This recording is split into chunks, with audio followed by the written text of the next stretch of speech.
And here we are with Dan vibrating. We are here constantly vibrating. I'm full of the goose pimples and bumps. Some ladies are going to love that, Dan. You think?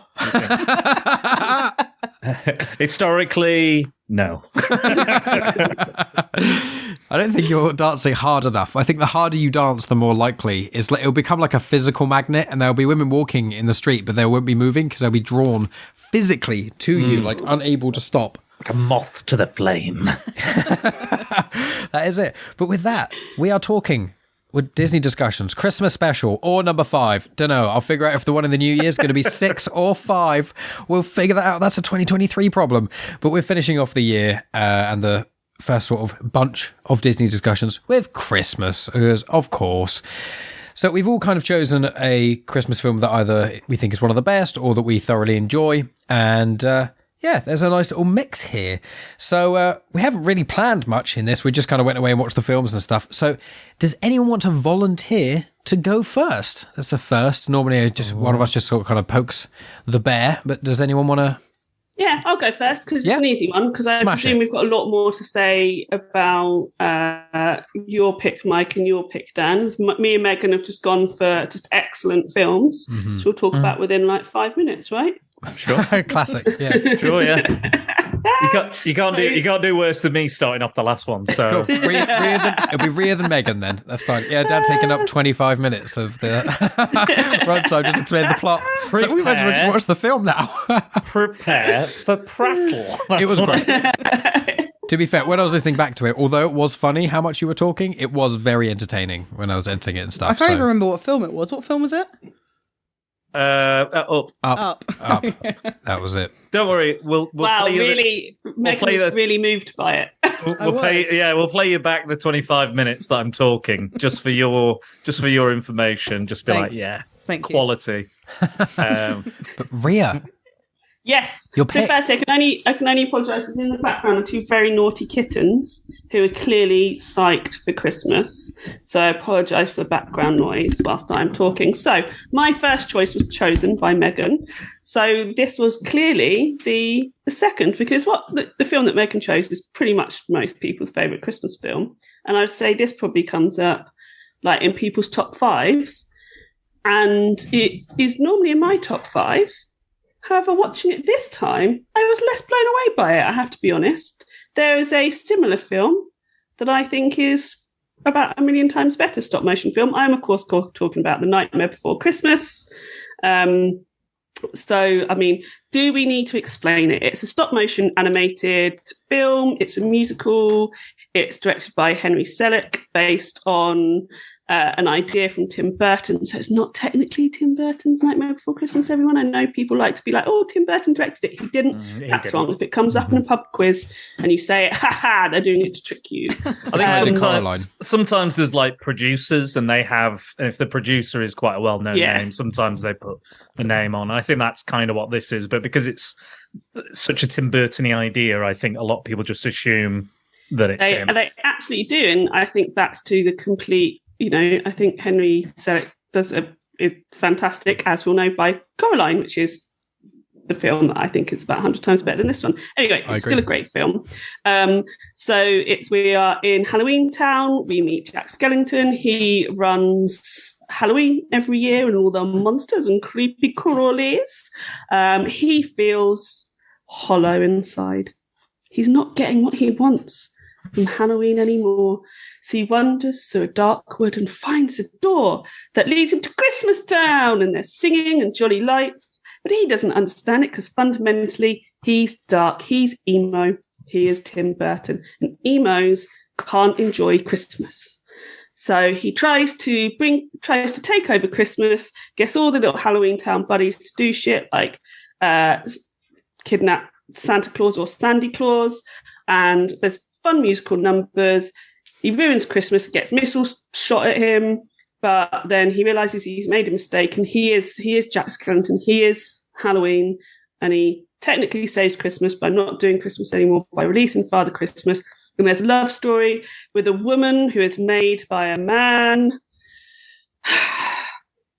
who fancies Jack and has very little agency of her own. It's all because she fancies Jack. But it's a good fun. It's good fun. It's good laugh, good Christmassy chats. It's got Christmas lights, it's got songs. What more do you want? There you go. That was my pick. Well, Megan actually enjoyed this more on this rewatch than I think previously. I think you two have kind of swapped almost. So what did you used to think of Nightmare and what do you think of it now? Because you haven't watched it. Did you watch it loads of times or have you only seen it a few? I feel like I watched it when I was younger and I've shown it to students at school at Christmas, but lo and behold, because I'm a teacher, I only get to see the first half of a film, like multiple times. So I was like, oh no, I don't like this film. But then when we were watching it, I was just like, I don't remember this bit, and I don't remember this bit, and I don't remember this bit. I didn't remember the ending at all. So I actually got to finish the movie, which was quite nice. And you enjoyed it? Yeah, I liked it. Thought it was all right. Do you prefer that or Coraline? Coraline freaks me out. Yeah, should do. It's amazing. So probably Nightmare Before Christmas. I think Coraline is probably the greatest stop motion film ever. I think a close second those Cuba and the Two String. That's amazing. But I don't want to go off on a tangent about those. I kind of do, but I'm not going to because it's Christmas. We'll just talk about Coraline a different time, Mike. Yes, we will. 100%. Because it's like one of my favourite sort of kids novels. It's one of my favourite Neil Gaiman as well, so. And it's one of my favourite stop motions. It's incredible. But yeah, I think A Christmas Coraline. That's a good one. That's a good connection. It's still not a Christmas film. This isn't like a Die Hard discussion. It's definitely not a Christmas film. But Nightmare I think is really good. I've always just enjoyed it. I think it's like a solid, good. It's a good Halloween movie. It's a good Christmas movie. It's a good musical. It's good stop motion, dark stuff. There's a lot of songs that I don't like in this film, though. Really? All right. I'm interested. Very, very interested in that because I think the songs are banging. So I'm well interested in what songs you don't like. I really, really don't like the song that the three kids sing. Kidnap the Santa Claus. I love that one. Oh, I quite like it's a that great one. song. Fucking love it. hate that I song. love Korn's cover of it. I really, really don't like it. And I also didn't like the song that the like stitchy lady Sally. Yeah, like the that ballad. she sings. Yeah, That's the worst. like, it's rubbish. Very boring. Bland.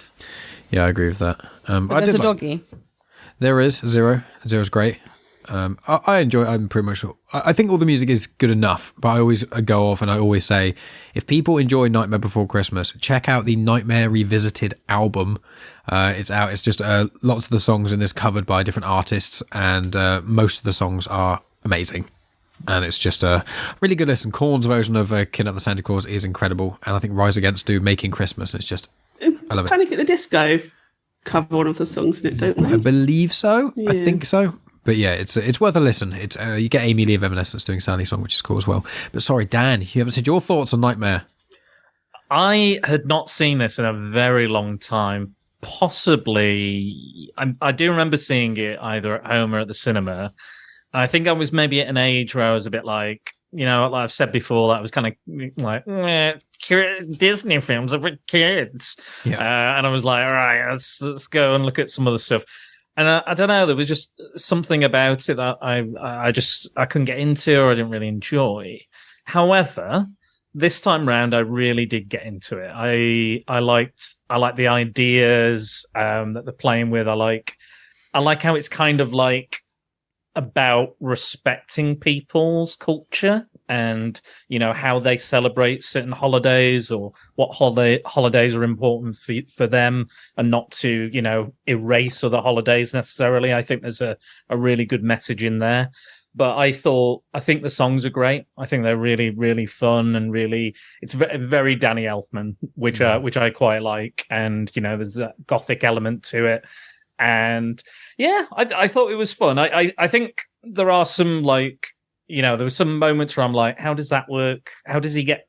Is Earth separate from these holiday places? Are those children in the Christmas world, or is that a separate thing? How do they get to Earth? Is that another door that we don't see? And if Halloween is the holiday where people visit, then why have Jack not visited Earth on Halloween? There's a few kind of world building issues I had with it. Mm-hmm. I think the first half is probably better than the second. I think the second does kind of it goes off at a pace, but I think it kind of needs to by that point. So I don't know. I think maybe if you dropped one of the songs like the Sally song, or something like that, you could have fit a bit more kind of kind of character and story stuff. Yeah, I wasn't a fan of the evil doctor. I don't think he was very interesting, and he was quite, misogynistic and stuff. But I guess that's kind of the point, that Sally has to escape. I did quite enjoy when he delivers the presents. That's probably my favorite part, is when Jack is actually delivering the presents and all the kids are like reacting and like, oh my God, what's this? I love that. I love that he just doesn't get it. Like he can't, they can't quite grasp the holiday itself and what it means, as well. And how, I love that. And he's like trying to figure out how he's doing science experiments, but it's not something that is scientific. It's something you just have to do. But yeah, I do think the end is a little rushed. But I quite enjoyed the bit where they're trying to shoot him down. I hate that bit. That's my least favourite bit. It's so stupid. It makes me laugh though, because I'm like, like Clifford the big red dog. Mm-hmm. I always think like he's a kaiju, right? So he's a giant monster. So why are the army not fucking like trying to kill him or something? That's the Clifford the Big Red Dog movie I would make. But in this, they actually do try to shoot this imposter Santa who's, maliciously throwing like down death traps and deadly animals down the chimney and trying to scare people. But yeah, I don't know if I feel like the realization of him going, oh, I've done it all wrong, is a bit like he gets shot down. He's like, oh, I must have done it badly. Oh, well, I'll just go back to doing what I did. I think there's a few kind of story elements don't exactly work for me, but I think on the whole, I did enjoy it. I don't think it's... Sorry. No, it's okay. Sorry, I got too excited. I apologise. You finish your thought. I don't think it's necessarily a classic, but I get why people like it. I love the designs of all the characters and the Halloween town and the world they build. But yeah, I think it's just maybe some of the scripting and stuff that I have major issues with. But on the whole, I did have a lot of fun with it. Sorry, I interrupted you because I got overexcited, because I agree with a point that you made, which is I feel like what on this watch, because this is a film I'm like universally loved since I first saw it. I've always thought it's amazing. I think a lot of it is the style, the design. I mean, it's incredible to look at. It's beautiful to look at. But is Jack's about turn to be like, oh yeah, I am just the Pumpkin King, like just wipes out the whole rest of the film, because the messaging I think is really strong and really important, that like he's like being made to this is his job. He cannot go out of that role, right? Yet he feels hollow. He feels like there's something missing, and he sees something out, and he can't fundamentally get it, and that's fine. Like I think that's really interesting as well. Like they just can't understand Christmas because they were not made to be Christmas, right? They weren't made for Christmas Town. They're made for Halloween Town. So for me, I'm like watching. I'm like, oh God, this is great message. I think that's actually really interesting, really exploring it. And then it gets to the end, and I forgot that at the end, it's just like, oh well, I'll just go back to being the Pumpkin King. I'm like, what's he learned? Like, where's his character arc? What? I felt like I remembered. It just feels so empty. Yeah, I feel like I remembered that he spoke to Santa and he tried to. Like he had him hostage for a while, and that he spoke to Santa and he learned more about Christmas, what it actually means. That would have made more sense to me than him being shot down and then going. It's like he had a bump on the noggin and was like, "Oh, you know what? Not for me. This Christmas." But yeah, I don't know. I just somehow remembered there being a bit more of like.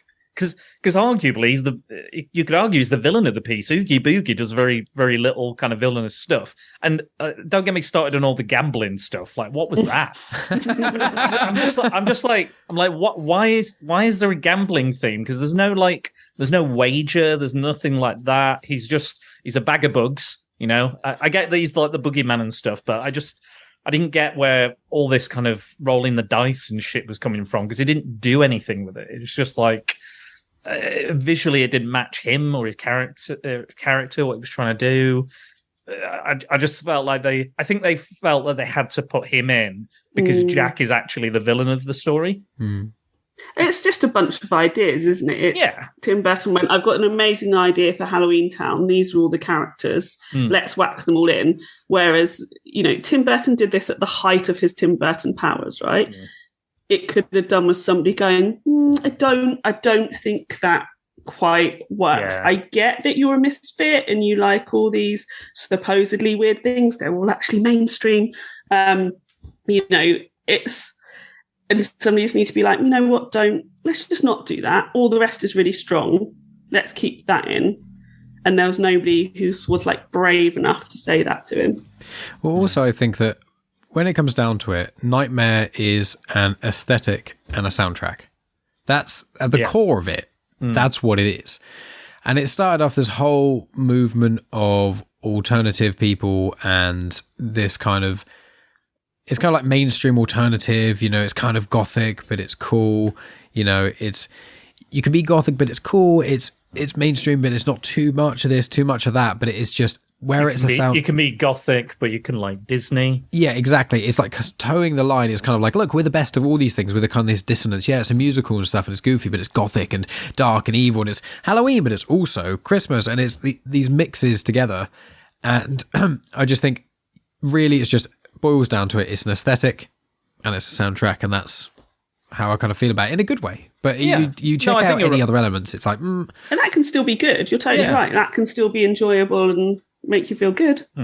Yeah, no, I think Mike is absolutely. I think he's hit the nail right on the head because he is a clever boy, and yeah, I think it is. I think it's a style and aesthetic, and I can see why there's so many like hardcore fans of it. I can see because it's such an imaginative world and everything they create. I just don't think necessarily the storytelling of that is there and the character is there.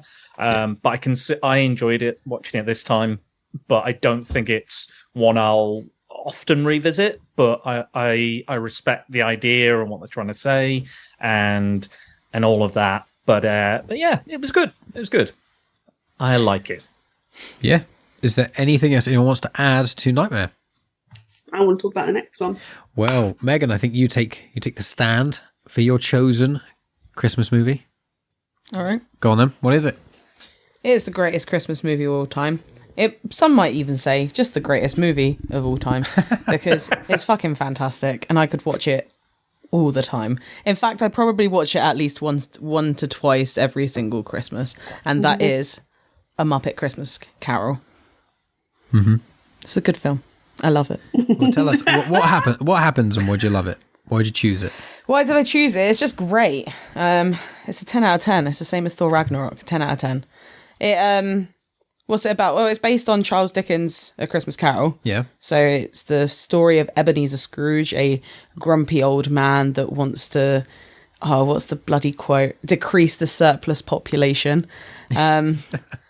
And yeah, so it's about him. He's grumpy, he's mean, he doesn't care about Christmas. In fact, he just wants to make everybody work because he's miserable. And he ends up getting visited by 3 ghosts.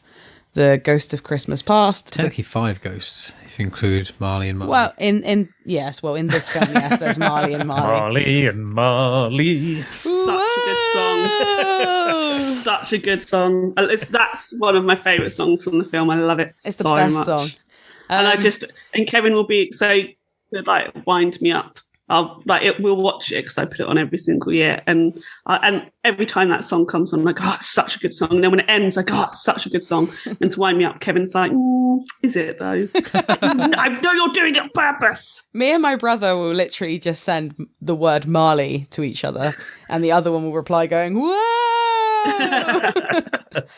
But yeah, Scrooge, he gets visited by the ghost of Christmas past, the ghost of Christmas present, and the ghost of Christmas is yet to come. Is that what it is? Yeah, or future. And who plays Scrooge? I'm not sure what is it in the book? Is it yet to come? Yet to come in the book, yeah. In the book, right. And it's played... Dickens sucks, so who gives a shit? And Scrooge is played by... Michael Caine. Michael Caine. Master Wayne. My name is Michael Caine. Master Wayne. And yeah. Weirdly enough, this is completely unrelated, but linked to Michael Caine. I had to cover an English lesson today because a member of staff was ill, and we had to watch a film called Educating Rita, and then Michael Caine popped up. Yeah, So, I've seen hello. that film. Seen that. And we watched it like literally yesterday. I thought you Muppets would Christmas say Carol. like Harry Brown or something, and I was like, I'm sure you're not allowed to show that in school. That's a very different movie. Brilliant movie though, fantastic. But yeah, all the chaps in school will run home and be really scared. Yeah. I won't kick an old person ever again. but yeah. So it's that story, but with Muppets, which makes it infinitely better. They should do more stories And of just classic tales of Muppets. I can't remember all of their names. There's the two main storytellers, which is bollocks. What's his Oh, name? God. Rizzo the Rat. Rizzo the Rat. Yeah. He's credited, actually, Ria, as the Great Gonzo. Great Gonzo. Always the Great Gonzo. Show some or Charles respect. Dickens. Yeah, or Charles Dickens, yeah. The Dick. But yeah, that's this film, and I love it so much. I like it. Is a fantastic movie anyway, but I think for nostalgic reasons, I love this film because me and my brother grew up watching this movie, and every single year, without fail, we'd always put a Muppets Christmas Carol on. And it's a musical as well. Yeah, and then we'd always look at each other across the room and be ready to sing the line, "No cheeses for us, Mises." I feel like So what's everyone's favourite song from it? Marley and Marley. Yeah, it's the best, clearly. not Marley actually. I'm trying to think of them all now. Yeah, I can't even think of how to I identify mean, them. is it Michael Caine singing the song at the end, Thankful Heart? Because having absolutely. Michael Caine sing is amazing. Oh, you like the Ghost of Christmas Present? You like him? I love him as a character. His songs. No, you better, man. He's a pretty good. I think it's when Michael Caine's. I think when he first goes out into the city, he's all grumpy and hating everything. I think that's the song I quite like. Here comes Mr. Humdrum. Here comes Mr. Scrooge. I like You know basically all what? the songs. I think. I think apart from one. I think the first one is mine. I think the It first is a one. great tune. Yeah. Here Yeah. comes Mr. Humbug. They all just work really well. What I love about the music in this is that the vocals are the main point. And the thing is that in general music, I generally like instruments to have a lot more, notice. But when you have a musical, if you don't have the vocals clear as day, you have no idea what's going on. But because you can hear the vast majority of the lyrics, but because the Muppets and everything are all so atmospheric and so emotive in certain ways, you know exactly what's going on, judging by literally, you can focus. One of the fun things about this movie is you could basically watch the whole movie and just focus on the top left corner and not look anywhere else, and then watch the whole film again, just look in the right corner, and just almost do that several watch times. all of the different Muppets. Yeah, or just focus exactly on there's specific always people. something going on. Yeah, and they all kind of fit into vaguely what's going on. And I think that's where generationally it works so well, because there's dialogue that's clever, there's background gags, but there's also so much going on.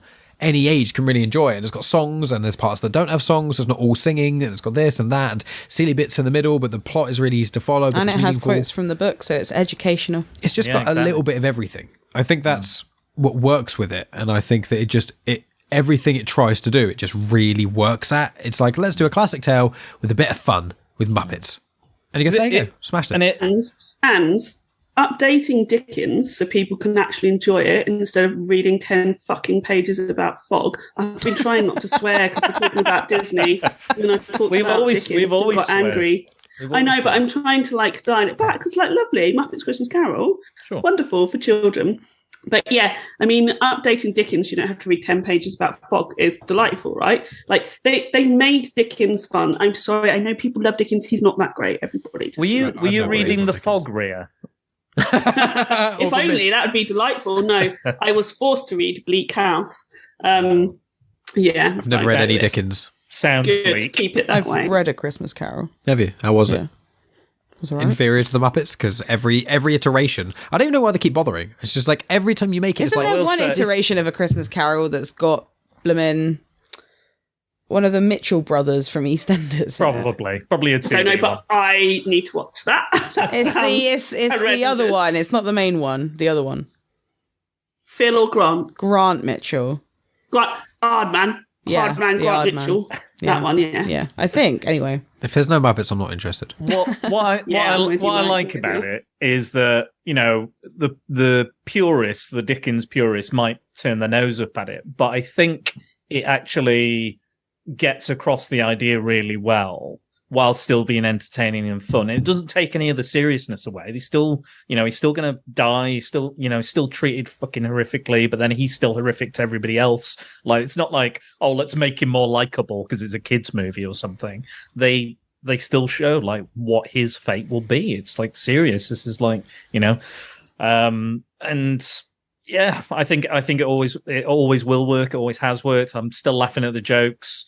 It's the Muppets aren't distracting. Again, it adds another layer, more entertaining layer, and it also helps take away the seriousness a little bit, just to kind of lighten the mood just a little bit. You can kind of oh, here's the Grim Reaper. Oh, but here's Rizzo getting lit on fire. I think that's why it works, and I think the central performance by Michael Caine is really good. He can't dance or sing.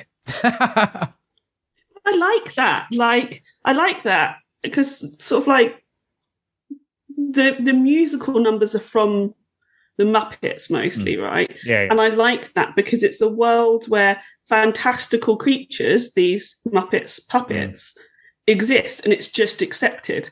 So to me, I think it's great that Michael Caine can't sing or dance because he's the human in the Muppets world almost. Yeah, and I guess he's coming out of his shell. For me. He's coming out of his shell a little bit. But I'm just like, I like that. I think it's a really good decision. But also, like, it makes English literature, which is often unwieldy. I'm somebody who has studied it a lot and very, very interested in it, and I think it is often dull and unwieldy and inaccessible. It makes it accessible. As much as I dislike Charles Dickens, if like a teenager is having to study Dickens or Christmas Carol, and this makes them go or hates English literature as a language, right? And they watch this and they go, oh, actually, I get it now. Like, it would be absolutely amazing if you went into your exam and just did the Muppets Christmas Carol. If I was marking that exam, 100 points. I don't know what kids get these days, but let's say points. I wonder if anyone's done a dissertation on a Muppets Christmas Carol. They must have done. That must exist. Yeah. But it's like Baz Luhrmann and Romeo and Juliet, right? Makes it accessible to people. He made that accessible to a bunch of teenagers, and that's what Christmas Carol does. I've drunk a fair bit of wine. Just this is why I'm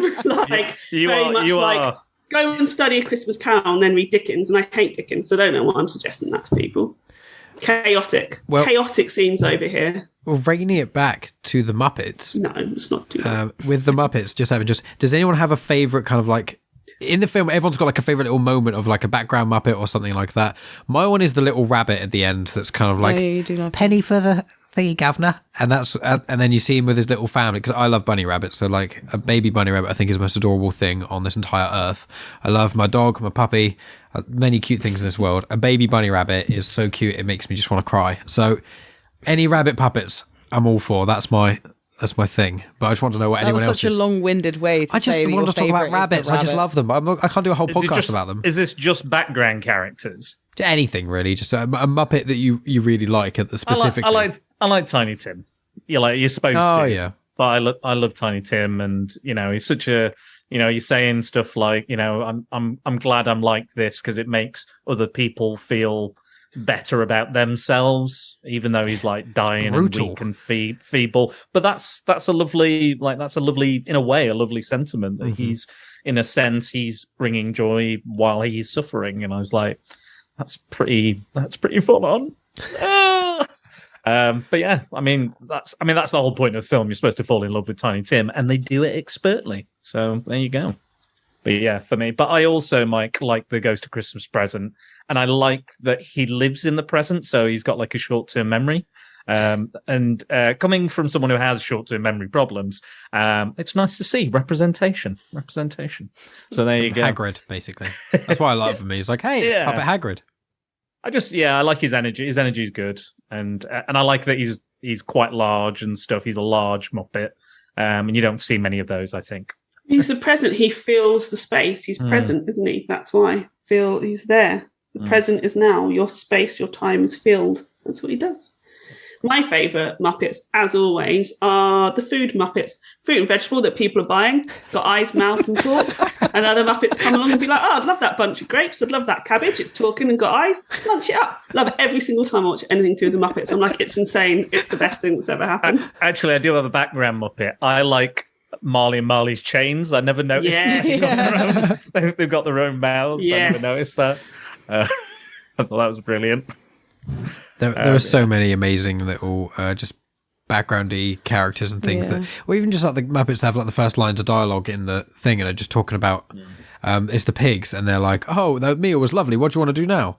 Let's go have something to eat. Oh, it's like, yes. It's like, I feel that. That's me. Just, I just finished eating. I've just paid for the bill, walked outside, had a wander for 20 minutes. What do you want to do? Let's just eat some more. That's all I want to do. This is like Christmas time, especially. Oh, yeah. Christmas is that time. I do want to say, I think this is the first film the Henson production company did without Jim Henson, because it says right at the start of the film, like, you know, in memory of, and it's done by his son, directed by his son. But they got Paul Williams back to do the music, who I think is an excellent songwriter. He wrote for the Carpenters. He did Rainbow Connection for the Muppets. And I think those songs are just really, really good songs. And I like him as a performer as well. I actually watched a documentary about him a while back. I think it was when I did my first podcast because he was in it and I was interested. And yeah, I just think wonderful, wonderful songs. I know they cut one, didn't they? Famously, they cut a song. Is it by Scrooge's girlfriend or fiance? I think. I have no idea. Yeah, I thought they put it back into Disney Plus, but I didn't remember seeing anything different. Yeah, I think it was definitely on. It was in the credits. I heard it in the credits. But it's called When Love Is Gone. That's the one. Yeah, because she says, "Oh, you loved me once," and then I think at that point she breaks into the song, but they didn't use it for whatever reason. But I think that makes it kind of almost better in a way that it's just like, oh, she's gone. You know, it makes it more tragic. If there was more of a thing about it, I think it might, you know, I don't know if it would work as much because she's like an afterthought to Scrooge. So in the story, she's kind of an afterthought as well, in a sense, which I think works better without the song, I think. Well, did you say one of your favorite background Muppets? No. My favorite. One word, Megan's back. I like the cheeses for us Mises. Mm-hmm. They're cute. I also love Beaker. I've always loved Beaker. Yeah. So when he walks in, he's like, you're welcome to anyone that's wearing headphones and listening to them. The video is pretty fun as well, so check it out on YouTube. But yeah. Yeah, Miss Beaker and the cheeses for us Mises. Yeah, I imagine when they're at, is it Fuzzywig's party? There are probably background characters that I like watching there, but I can't think of anyone in particular at the moment. I'd have to watch the film again. Yeah, well, you're going to make me do that on Christmas anyway, aren't you? Yeah, Christmas morning. Nice. Every day on Christmas. But I used to also watch it every day on Christmas too, so... One of the first plays I ever did, like in primary school, we were the chorus for the year above doing Christmas Carol, so it's always been like a special film for me and a special story for me. I always wanted to play like Scrooge or the Ghost of Christmas. I think I could have done a good Ghost of Christmas Yet to Come, I think, as well. Or maybe a Marley. I could have done a Marley. Just anything. Just anything. I'll be one of the Mises. I just wanted to be in it so much because I just really I like that story, and I think it's it never ages, and we're constantly remaking it because it's you know, as much as we hate Dickens, that I think you can all like Dickens, by the way. not forcing you to hate. I have no opinion on Dickens. But Charles Dickens is good when Charles Dickens is adapted well, right? Because it becomes accessible. I find Charles Dickens very inaccessible. And I think he's held up, this is not Ria's rant about Charles Dickens, it'll be the last one. He's held up as the pinnacle of like English literature and English writing. And I think there are much better writers from that time period there that are not horrific white men who actually weren't very nice, who have only been taught by white men. Like, I think it's the classic patriarchy, perpetuating the patriarchy. Look, how many minutes are we in? So I was going to say, you're a fan of, we're about 35 minutes in, 34. Yeah, thank so you. you're a fan of Shakespeare then, that's what you're saying. You're a big fan of William Shakespeare because he doesn't fit any of that criteria. I do like Shakespeare, I think Shakespeare is actually a genius, though. Right. Whereas I think Charles Dickens isn't. It doesn't take away from the fact that Shakespeare is an arsehole. Right. But I think Shakespeare can be reinterpreted.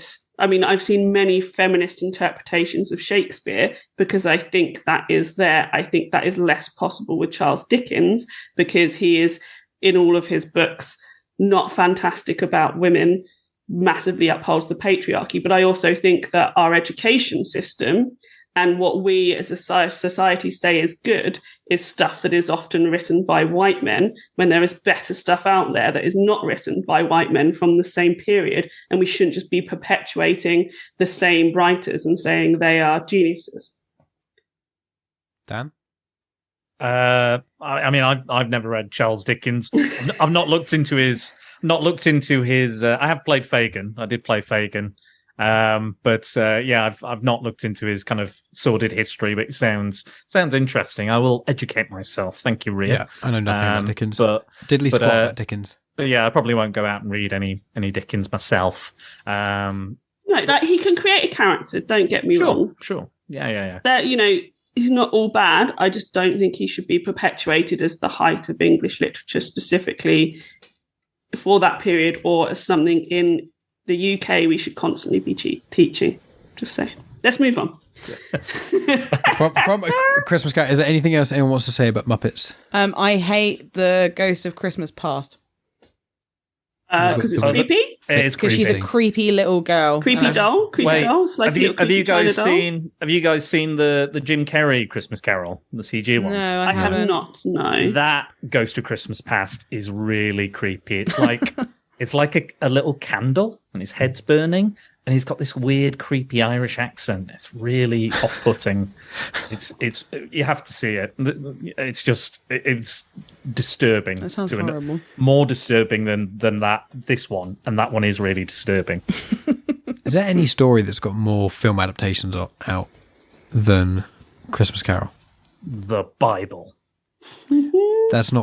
There's no films just called The Bible. Yeah, but there's stories within the Bible. Yeah, but I don't think adaptations really of those stories. They're all that's kind of like saying Charles Dickens' whole bibliography. Just choose one. Just choose like one story, like the Tower of Babel story or something. How many adaptations have been of that? Jesus' life. Probably not. Probably not that one. Handful. Jesus' life will have been New Testament stuff will have been adapted loads. Yeah, it depends on what we count as Old Testament stuff. Yeah, that wasn't a real question. It was more of just an idea. I think it's probably one of them. A lot is an answer. I think it'll probably be the Bible though, if we were going for adaptations. Yeah, content. But let's go on. I'd rather read Dickens, to be honest. Yeah, I'm not. I went to Catholic school, primary school, so I've read quite a bit of the Bible. I'm not religious in the slightest. I'm not going. Yay, Bible. I'm just saying it's not a page turner. I will say. No offense to anyone who reads it, but it's not one of those books you read one page. Go, God, this Bible, I'm really getting what's going on here. But there are some adaptations that are really cool. There's graphic novel adaptations that are good. Also had the first legacy sequel, didn't it? The Bible. You got your Old Testament, your New Testament. The one for the hip kids, the young hip kids. Yeah, the new canon. New canon. Real. We've lined it up a bit. It's a bit, it's a bit grim and gritty. The first one, but we're just playing a bit less punishment, a bit more wine. A bit more Jesus. Everyone likes a bit of Jesus, don't they? Magic. Do you like magic? Yeah. Speaking of Jesus, it's his birth. Jesus Christ. Christmas film. Even though we all know that it's not actually it. It doesn't matter, Mike. Come on. It's like April or May or something, isn't it? It's March. Well, I think it's probably... Dad, do you want to go next or do you want to finish? I always finish. Yeah, but you normally finish first, don't you? So normally you should probably go before me. I always finish first. So you should probably go before me, no? Whichever, Mike. You, if you're ready, you go. Oh, God. Okay. I'll do it then. Why not? Dan can finish us out. So I kind of cheated and I chose Santa Claus 2, which I realised after mentioning it and everyone agreeing that meant everyone had to watch Santa Claus 1. And I was like, oh, that's kind of a dick move, really.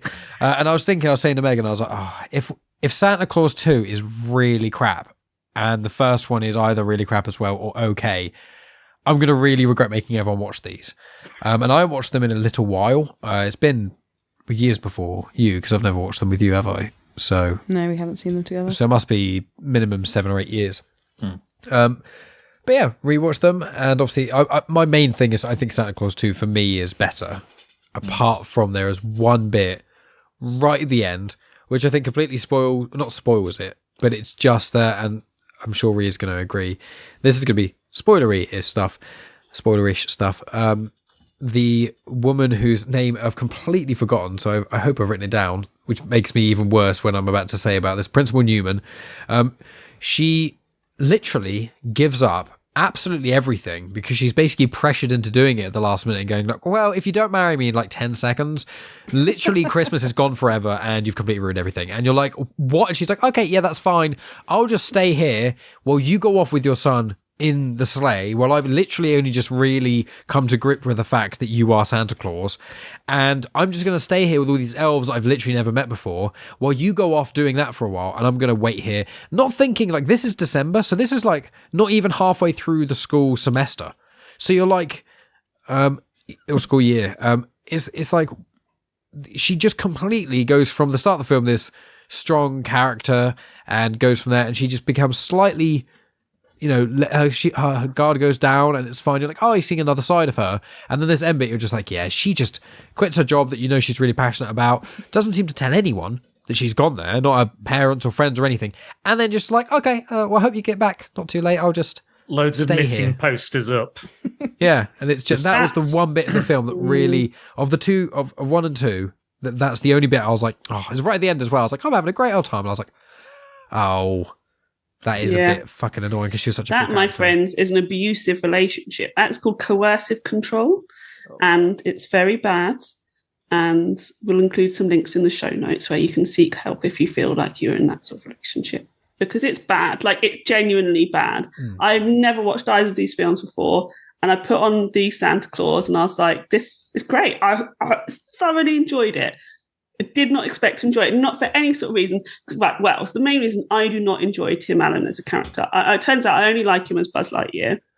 And I didn't understand why everybody my age watched Home Improvement when it was on like Channel 4 or whatever. I was like, he's thoroughly irritating. And I've always found him irritating and everything.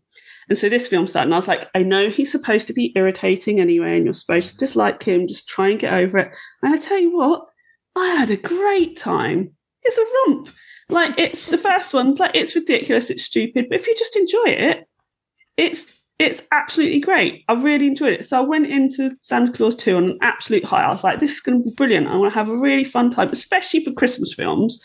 So for like the last year and this year, I'm doing Christmas films for Pop Gorillas, and most of them are Hallmark stuff, and they are not good. They are great fun, but they are not good, right? They are just the same old trash over and over again, and you go slightly mad watching them. But you can have fun doing it. Fun if you just completely detach yourself and think, oh, I've gone slightly mad. I'm in Christmas hell.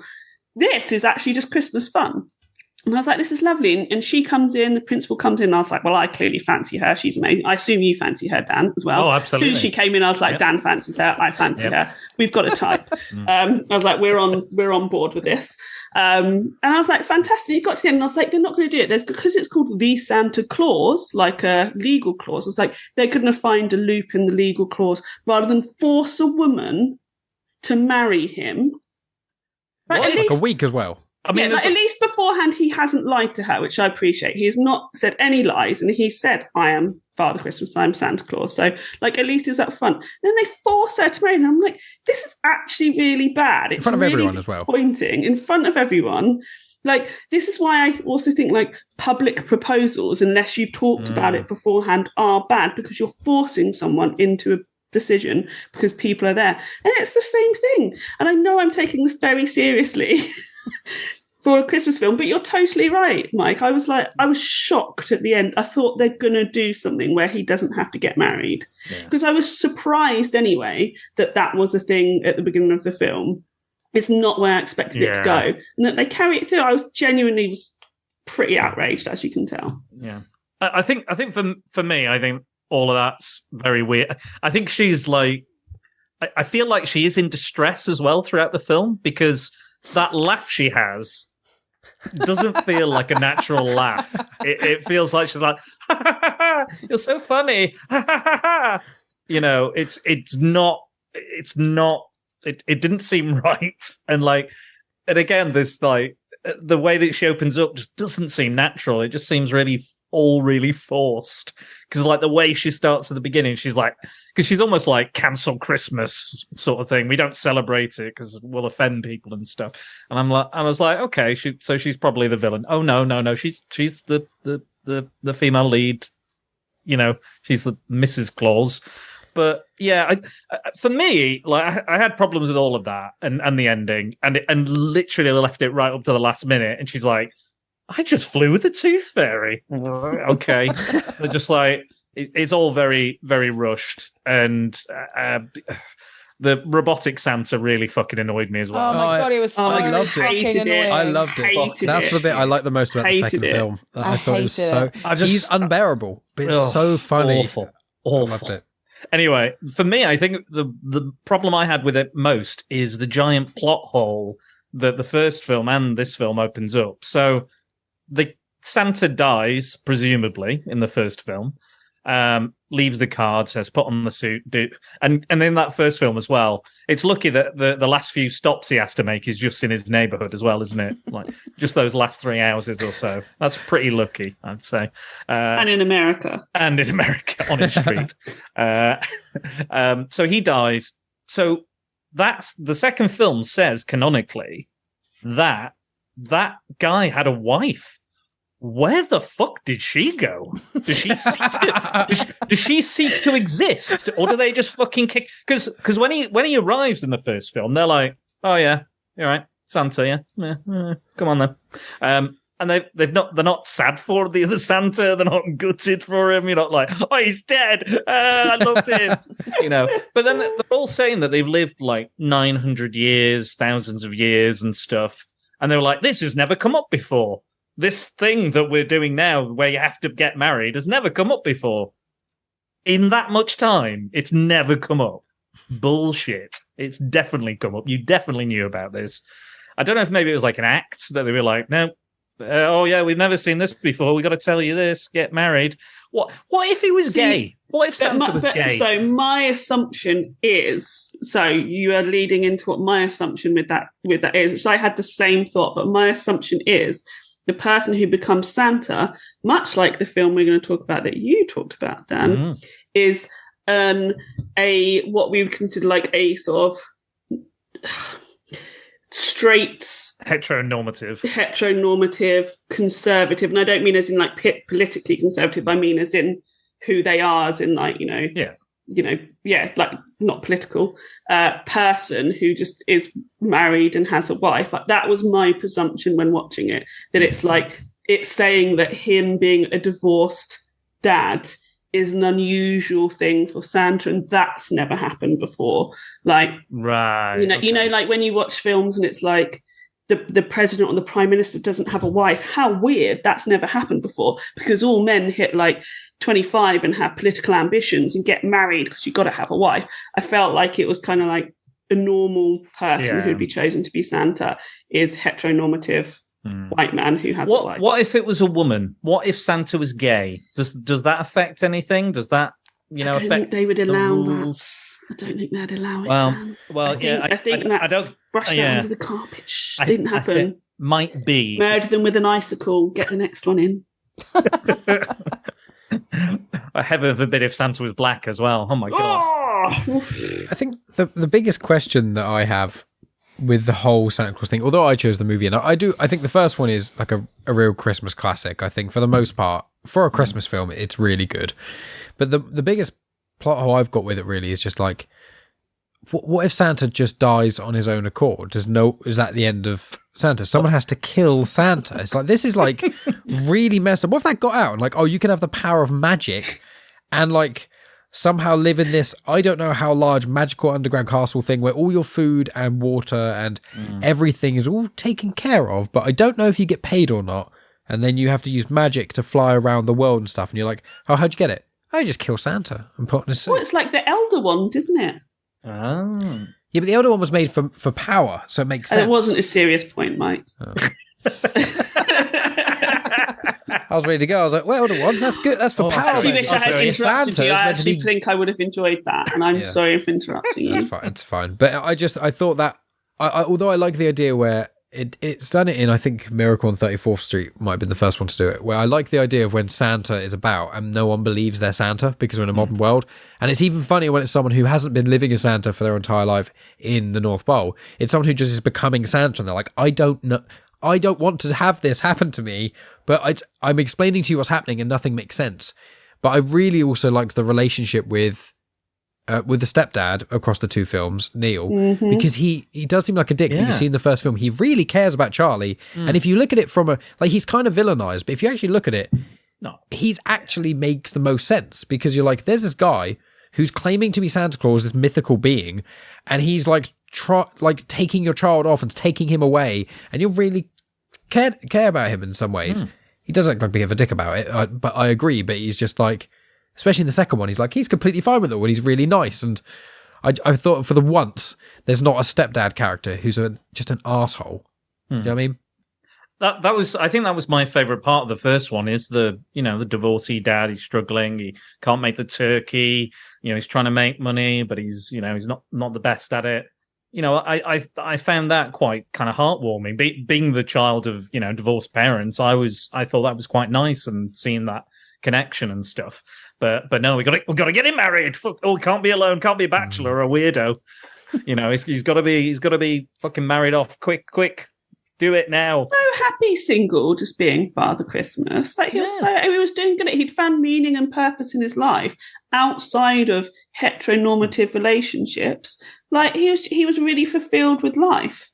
And it's kind of like, you don't need to be married or with somebody to have a fulfilling life. Wouldn't that have been a lovely message? Well, what's weird is that's the message in Ernest Saves Christmas. But that's so weird that you're saying that. I was like, it's the opposite kind of end of that. But Megan, Santa Claus, you haven't really said anything about Santa Claus. What did you? Sorry, we did all the talking always. I'm so sorry. You'd seen it before, hadn't you? Yeah, I definitely seen the first one, and I have seen the second one before. But in fact, I was actually meant to go see the Santa Claus 2 at the cinema with my dad. But we went so it was me, my dad, my brother, and one of my brother's friends. And we went to the cinema. Me and my dad were going to go see the Santa Claus 2. Davin and his friend were going to go see the second Lord of the Rings film. But the Santa Claus 2 was sold out. So my dad took me to see the second Lord of the Rings film. I mean... when did that come out? 2002, I think. 2002, right? So in 2002, I was 8. So, and I'd never seen any of the other I hadn't seen the first one. I kept getting up and getting Fanta, and I had to keep going to the toilet because I drank so much Fanta. And it's also a fucking long movie.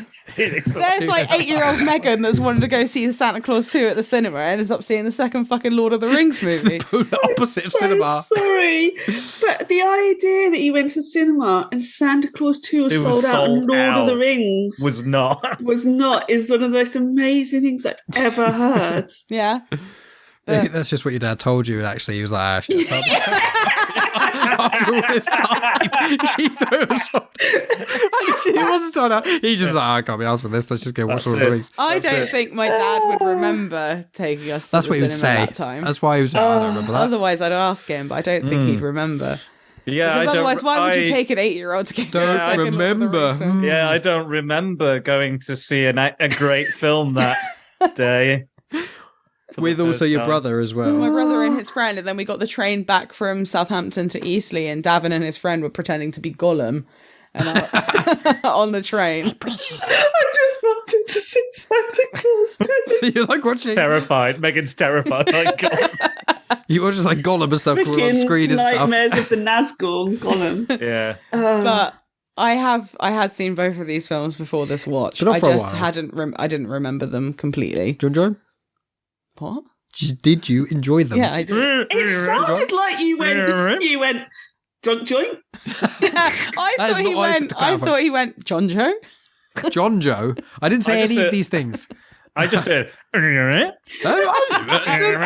glad it wasn't just me that didn't know what he said. Nonsense there, and I apologise to everyone. Well, you were doing a Vic and Bob. Like, I'm doing none of these things. I don't appreciate this. I don't think Megan or Mike know exactly what we're referencing. You're right there. We don't know. Go look it up. It's ace. I don't even know what you said. I mean, well, maybe that we didn't know what you said.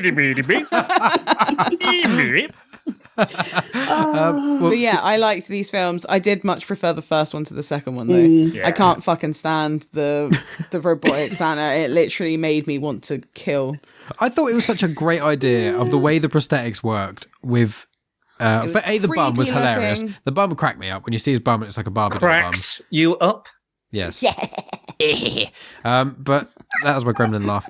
But yeah, I thought funny. that with nice the beard. I just love the style of the beard. I was just like, this is a really clever way to show, like, obviously how they're different and things.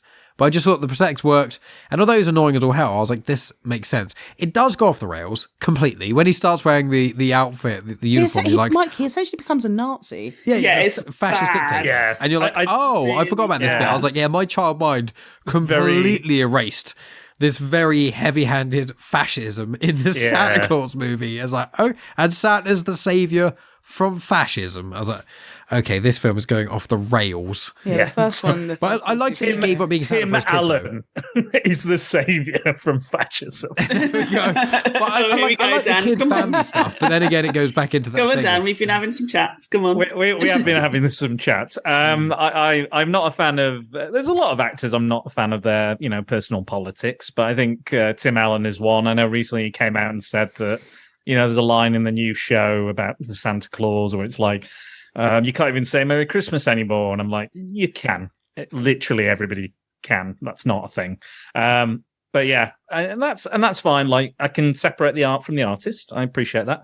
But he's not my bag as a human being, basically. I wanted to say, but I thought these films were fine. They were fine. The first one especially is quite good.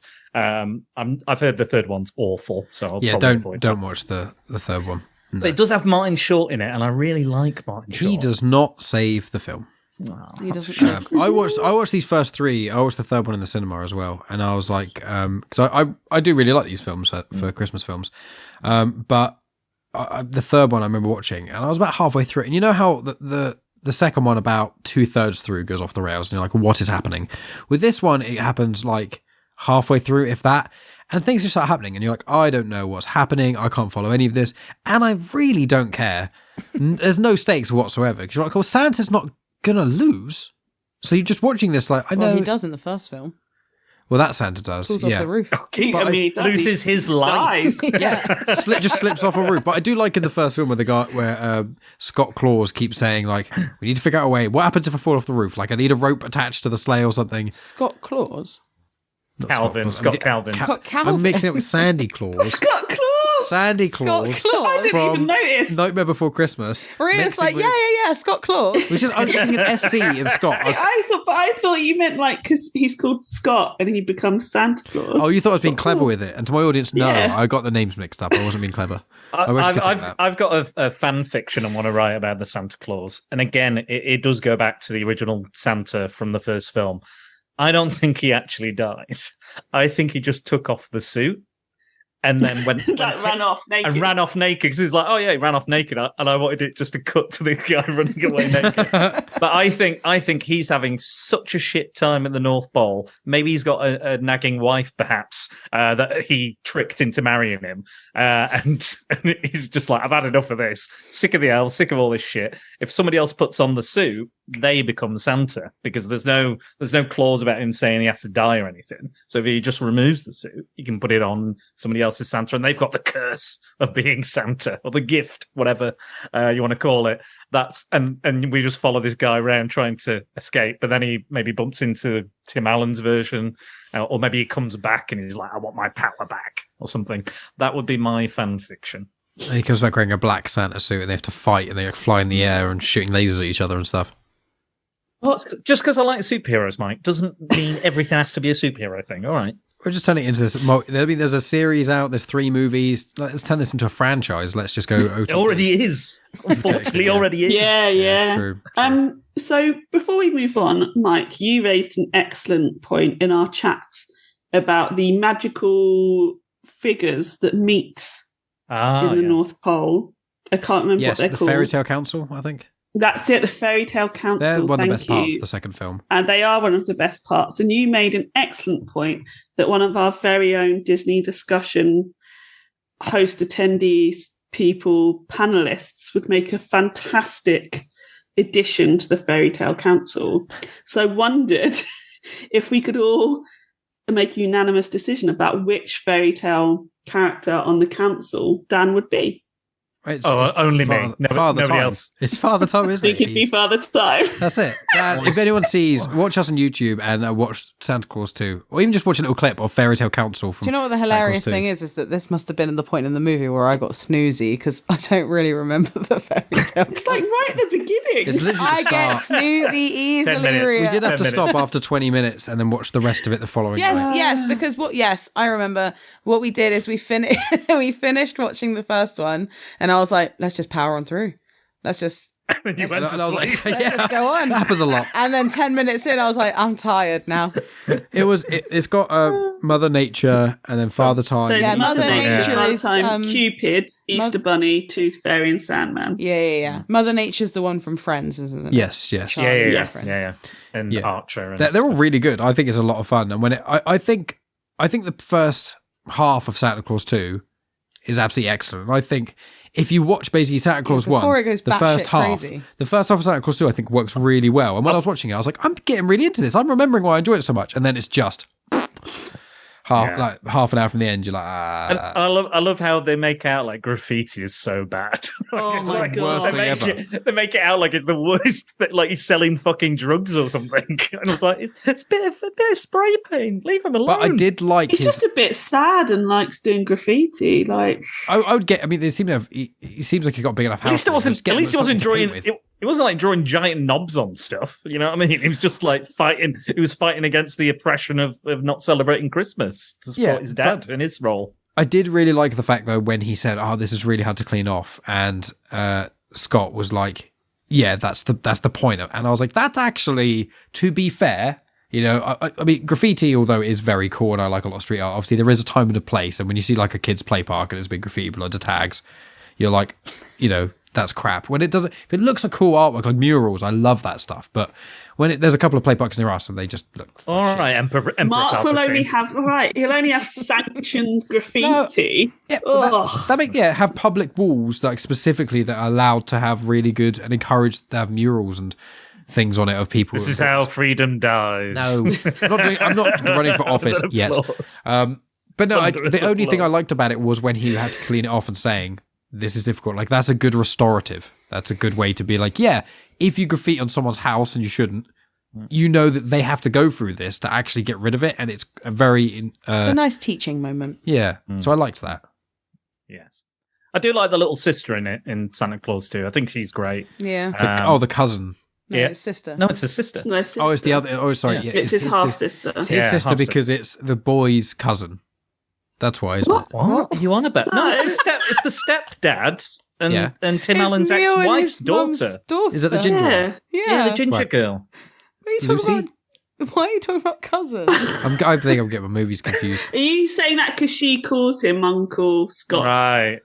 Yeah, I think that's why. And so then she would then be the cousin of. No, it's just because it's just she just calls him Uncle Scott. Got auntie this and uncle that. It's like loads of my friends are all auntie and uncle.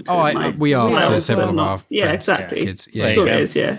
Right. Yes. But I like that you had like a really complicated backstory that they like adopted their cousin, and now she was in the house and they couldn't tell her about him being Father Christmas. I enjoy that was your backstory for that. Ria, I think this is on par from when Mike was like, "Oh yeah, that bit in Marie Antoinette where they get away." Because I don't know about history. They do get away. Well, you literally away from the castle. You literally watch them getting like imprisoned, but okay. They got away from the castle. You see famously got heads chopped off, but I just got away. I They watch had a a fun movie. little time in their carriage. I watched a movie that's a biopic, and I expect the whole story. I thought they got away. Okay, and what's the one lesson we learned from superhero slowly movies? in If their you don't carriage, see them really die, slowly. they're in the sequel. Marie Antoinette To too. be fair, they died like 3 years later. But anyway, this is like on par with that. I might Mary stop paying Antoinette attention. 2, heads will roll. Oh, beautiful. There we go. Is there anything else we want to talk about with I mean- Santa Claus? I did think it was quite odd that it started like a submarine movie. Like I was like, what is this? What's it? It's like Run Silent, Run Deep, or Das Boot. I was just like, it's so fucking bizarre. And they're like, and I was like, are they looking for Santa, or are they just flying around and hearing weird noises? I mean, it was almost like they were weird. It was almost like they were hunting for him, but I guess he kind of I just remembered what you're talking about. Over the ice, over the North Pole and things. yeah. They're like bloop bloop bloop, and they're like, oh, do this. They Turn play off Christmas that music and stuff. Yeah, turn off that music. Santa Claus is coming to town. And all that. Yeah, I just thought that was bizarre. But there you go. I also feel like, sorry, this is going in a different point. I go ahead. also feel like Scott Calvin is very wasteful with his magic. Yeah. Oh my god. And also, like, I don't dude. understand the logic for Oh, the I've got magic another. watch, because he does like, oh, what did he He fucking makes do? like everyone get presents and There stuff. was like one thing that, so yeah, he has the horse and carriage and he makes it snow, and that loses like 4 fucking bars on his watch. And then he gives everyone a present and does Secret Santa like off the cuff, and that only does 2. I was like, there's no logic for how much magic is used by There's your no watch. logic to the Santa magic. That's my big problem. I wanted to say as well. How dare there not be any logic to this? I wanted to say as well, you know, when Tim Allen goes on that date with the SNL actress, I can't remember her name, and she's really into Christmas, and she's, you know, singing a Shania Twain song. Oh God, because of For So Long. And he's like, but I thought he was a little bit too cruel to her, because in the I think he's first a film, dick. because in the first film, he's like, oh, so, you know, Christmas shouldn't be selling tanks. We should be like, it's gumdrops and, you know, sugar plums and all this. And they're like, you're fucking crazy, mate. Get out of my office. And then he's sat there, and she's really into Christmas. She believes in the Christmas spirit and giving. And he's just like, that was a fucking shit song though, wasn't it? I didn't think he was He that. said, I didn't think he was No, that I bad. think- He said that it scared him. Which I think is fair. If I'm just, It if I've would've already met scared someone, me. No. Dad, if you're in a restaurant with someone that you've literally never met before, and in 3 minutes, if that, of conversation, they know what? stand up and sing a whole song without asking, without anything, just stop mean- in front of a busy restaurant for a whole song without stopping, and then sit Mike. down. Mike, Here for it. I'm here for it. This is me you're talking to. Would I like it if some random person who I just met were going for dinner and they said to me, I love Christmas, I love singing Christmas songs, and they just start singing Christmas songs? I'd be like, I'm in for this There's whole only dinner. It's going to singing be at the nuts. table Passionate. and getting I would be up like, in front of this dinner is going to be nuts. I'm here for it all, and I can't wait to tell everybody afterwards. Mike, you have to realize as well, I trained around musical theatre actors as well, who will constantly bursting this is into true. song in the middle of a cafe, in the street, in the toilets. They're doing their, you know, scale, so and all that bollocks. So The that street's is more not free. weird. Like, you're That's supposed not to be weird. interested in people. You should have loved that. You'd be like, I've got questions about what just happened. I like to talk to people. You know what, Mike? You should have had a genuine chit-chat with that interesting person, because she was interesting. I would happily talk to them and ask them why Why are you what crazy? They enjoy. What is it about singing in public with no, like, what's the term, with unprovoked? What's the joy that you get from singing unprovoked? Can you provoke someone into singing? I can, karaoke, get them drunk. That's provoking. But this someone to does sing. happen, because when I was living in Spain, we went to Morocco, and there's a reason for this story, and it links, and I swear it does. So we came back from Morocco. We were in this restaurant in Seville. It was really bloody hot, so everyone was eating outside. So there were no tables outside, so we had to go indoors to eat at this restaurant. And it is just me, two American girls, an Australian girl, and a girl from South Korea, and we're all speaking English. And then at one point, we suddenly hear music in the background, and my friend Mary looks at me and she's like, Is this Seasons of Love from Rent? And I was like, yeah, I think it is. And then the next thing we Musical know... Rent. Huh? You said Rent. Musical. Rent. Rent, for any American listeners who will know what we're talking about. Rent, the musical. Oh, I'm sorry that I didn't pronounce the T at the end. Rent. Oh my God, Mike, you're so classist. I can't believe you just did that. What? You're Did just you classist understand that about I was her saying accent. rent? Mike, Yes, I did. Mike, you're such a Tim Allen. Oh my God, don't call me that. Oh, that's awful. You're such, I'm sorry, you're such Megan. Carry on with your story. such a sorry. Scott Calvin. But anyway, we suddenly hear Seasons of Love from Rent being played, and Mary and I are like, Oh, I'm sorry, Megan. oh, yeah, Rent. sorry, Rent. Seasons of Love from Rent Remember the being played. Costco thing? Shut up. But then the next thing we know, Mary and I are like, where the fuck is this music coming from? There has been no music at any point so far. The thing we know is that two of the waiters come out with a fucking headset on. Bearing in mind, there's no one else inside the restaurant. It is only our group. There are 6 of us, max, and a guy and a girl walk out with headsets and start singing Seasons of Love from Rent. And it is honestly so shit, and you have to just sit there while they sing at you with eye contact, and it is wholly uncomfortable because they were awful. It was like Seasons of Love. They made eye contact. That's so intimate. Like intense eye contact, and then afterwards looked at us expectingly as if we were going to give them like a standing ovation, and I was like, yay. Standard leave. I will say, I want to mention I mentioned Costco is because It doesn't matter, Michael. Megan says Costco. Yeah, it's Costco. And she thinks she says Costco. And I say Costco. And I was like, that's funny, us in Britain. We don't say Costco, do we? We say Costco. And she's like, no, I say Costco. I was like, no, you don't. Anyway, say it doesn't Costco. matter. But- Everyone says Costco. C-O-S-S. But if I were him on that date, I'd probably feel the same way. Yeah, I would not want someone to just suddenly, if I'd been on a couple of dates with them, it'd be fine. If I knew what I was kind of in for, but literally within 5 minutes, without checking, like in a public place, you just sat down. It's like, okay, for the rest of the meal, I have to know that A, you may just jump up and start singing midway through a conversation I'm trying to have with you or eating, and you make everyone look at me immediately without asking or checking, just suddenly. So when you're in a restaurant and someone has a birthday, and everyone starts singing happy birthday. Yeah, I do hate Are you like, shut up, wanker? No, God, no. No, I'm just quietly like, and sometimes if I'm really in the mood, aka I've had a couple of drinks, I might even quietly sing along. Well, I've had it happen to me when it's not my birthday. That was a funny Megan hates it even more than I do. I hate it so much. It was my graduation. And because my mum had got me a cake that had my face on it, they assumed it was my birthday. And they brought it out singing happy birthday to me. My birthday's in April and this was in October. We were all cracked up. All of us started singing along. We played along with it. Megan was there like, I wanted to die. See, if anybody like sings happy birthday to me in a restaurant, if whoever organised it, I would punch them in the face. But because I find it so weird and uncomfortable, if it's somebody else's birthday on like a random table, I like dial it up. I'm like, woo! Happy birthday! And like I'm singing along because I'm like, fuck it, I might as well just like.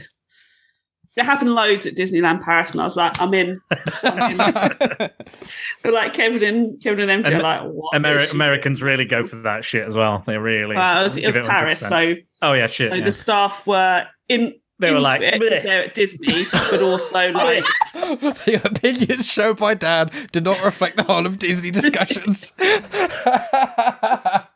I mean sometimes some French people can be rude, not all of them. That's true. Speaking of impressions, Dan, what is? Yes. I think we've spoken about not Santa Claus for enough time. Not Santa Claus, yeah. So what is your pick, and why did you choose it? Please, have you seen it before? I want to know everything about your history of this movie. So I remember Ernest as a character. He was kind of like Jim Carrey before Jim Carrey, or you know, more of a kid's version.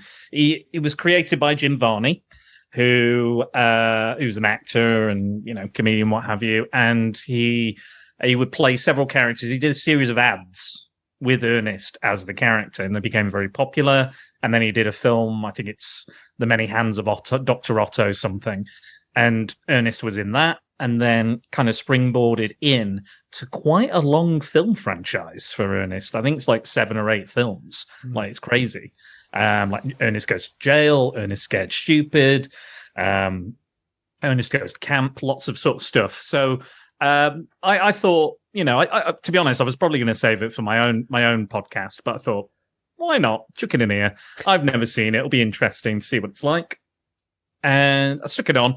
And I did have some concerns when it started. I was like, oh God, is this going to be just this all the way through? Like, lots of gurning and silly faces and stuff. I was like, I hope there's something else to it. And you know what? I quite enjoyed this one. So it is about Santa trying to find his replacement. So he's looked through a large list. He's checked it twice. And he's picked this person who was a kind of a former child entertainer who's trying to get into acting, and he thinks he has the right qualities to be the new Santa and wants to pass on the magic. But it's it has to be consent has to be given, not like the Santa Claus 2, really. So to pass this on, and he bumps into Ernest. And, lots of confusions happen. He gets separated by his sack and some other stuff. And he's unable to do it. So Ernest and a friend called Harmony, a young girl he meets, just randomly starts hanging about with. And they basically try and assist Santa. But this new guy doesn't want to become Santa. So he's kind of a bit stuck.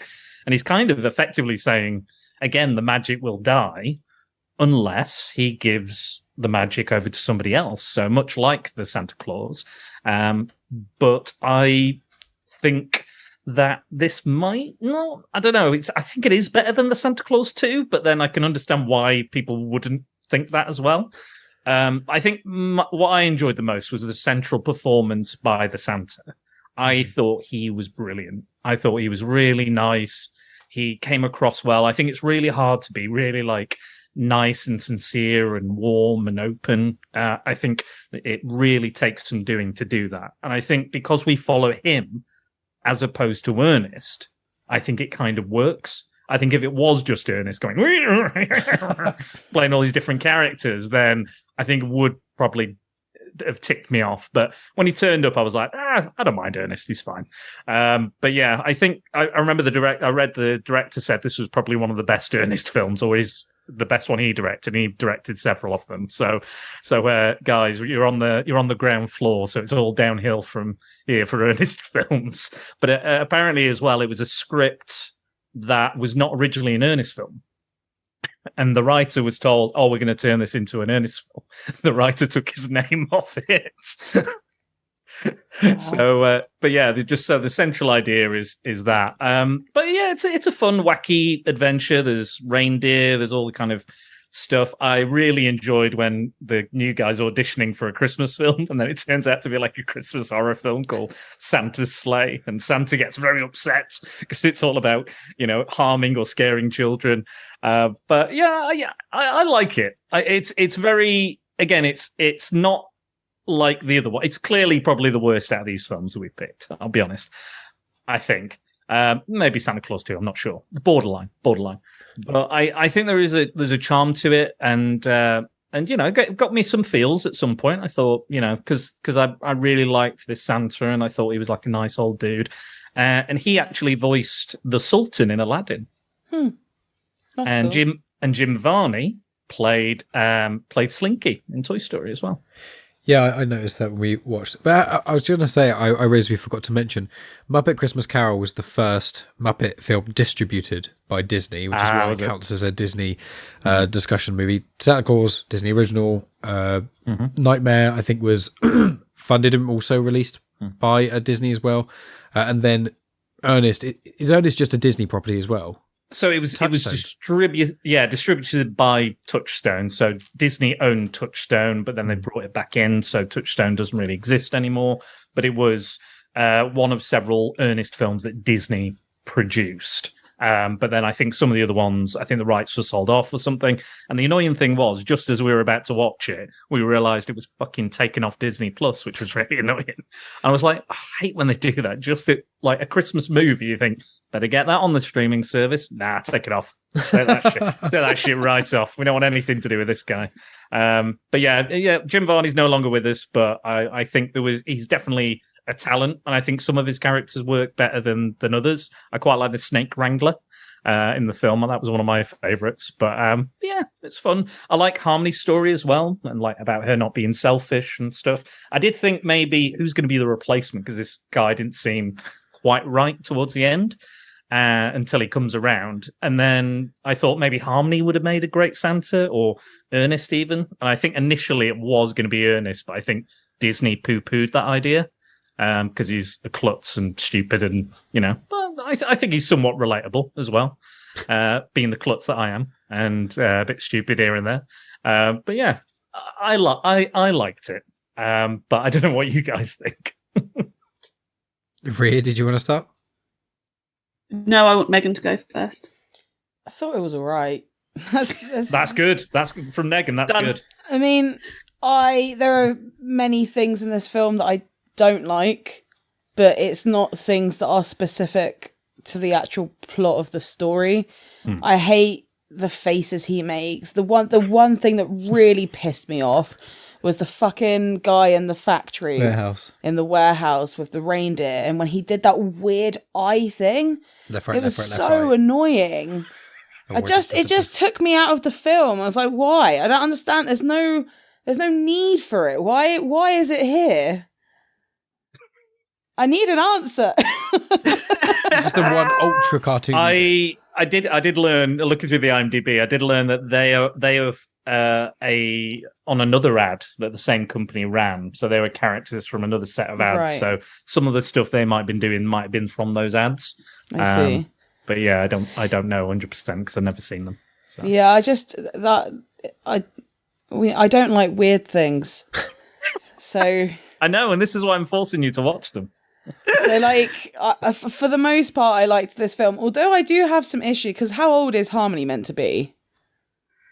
I think she's she's a teenager, but I think I would say anywhere from 15 to 17. Yeah, because she says at one point she's 22, and that obviously I think she's a lying. Lie. Yeah. But I find it really weird because how old is bloody Ernest meant to be? Because at points he looks young, and then at points he looks older. I don't know. I think it's just that. I think that's the way that kids' films were made back then. Yeah. It's just the relationship. I'm just like, as in my head, I'm just like, oh, it's a bit terrifying. I will say I was very uncomfortable when she was dressed up as a schoolgirl. That was very uncomfortable. I was like, what is this? Ooh. And she's like, it was very icky, that bit. Very But icky. also they've known each other for such a short period of time. 5 minutes. It does feel. And she's at his house and she's just chilling there. And I'm just like, I don't understand your friendship. I don't get it. I mean, people say that about Back to the Future as well, don't they? They're like, why is Martin McFly hanging around with? Hold on. Let's not mess up Back to the Future. Let's not pretend these two are in the same universe. Yeah, but they also have been they know each other, whereas this girl and they don't know each other. No, I guess Again, this is the first time I've watched it. I've never seen it before, so I didn't know what to expect either. But I thought it might be interesting if you guys are throwing in these big ones. I'll throw in something a little different. I enjoyed it. I definitely enjoyed it. Yeah, and I'm happy I watched it too. I find that, although I wouldn't want to watch it again, I just felt like it makes sense to what you said earlier, is that it felt like half of this film was actually a pretty solid Christmas film, just as a Christmas film goes, which I don't generally like Christmas films that much, but they're all right. And then the other half was this goofy, Jim Carrey-esque. It kind of Ace makes Ventura me think of Jim feel. Carrey crossed with Dick Van Dyke. Yes, yeah, I can see that absolutely. Yeah. And it was so silly, and at times it was just a bit much, and I was just like, where is this going, and why is this going on like that? There were certain moments where, although I think Santa Claus 2 does have some more problems, with Santa Claus 2, I was like, what is happening? With this film, I was just like, why is this happening? What? And I was like, when is this part? There were genuine scenes in this, and I was just like, can this part just be over, please? Just so go back to the Santa bit. That's the thing. I think we all want to just listen to the Santa story. Yeah. Who was? I agree. I agree. I think the Santa was I'm glad it was about Santa and not about Ernest. It's I respect Jim Varney and what he did. Yeah, nothing against the actor. Yeah. But I think this is a better film for following Santa and not Ernest. I think again, any other character it might have been shit, or worse than it was. But yeah, But yeah, what did you think, Ria? So, as the eldest of the group, I started watching this thinking, what is this shit Dan's making us watch? Which is often what I think, Dan. Sure, that's fine. And I went, oh no, I've seen this. Like, I watched this a lot as a kid. Like, the whole taking the tree into, is it Vern? Is it Vern, his house? Yeah. I was like, yep, I know this. I remember that gurning face being in the camera and all of the shenanigans happening in the background. And as a kid, I obviously enjoyed it. As a grown-up, I was like, I do not enjoy this type of comedy. I do not. But like, I was like, as a kid, I definitely watched this a lot. There were so many beats that I remember, and I was just like, oh God, it's just going to be this. All the way. And I'm sure I've mentioned how I feel about gurning at the camera before. It's not my thing. And then I thought, do you know what, Ria? Don't be a snob.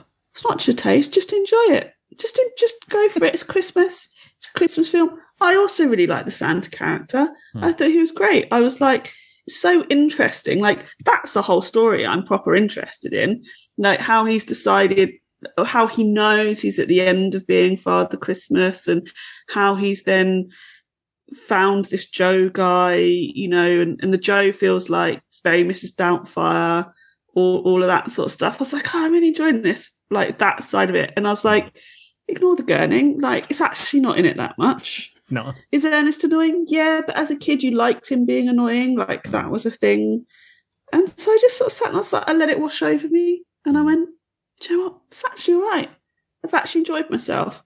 I probably wouldn't watch it purposefully, but if it was just like on at 9 p.m, chuck it on, like have it on in the background, do some stuff.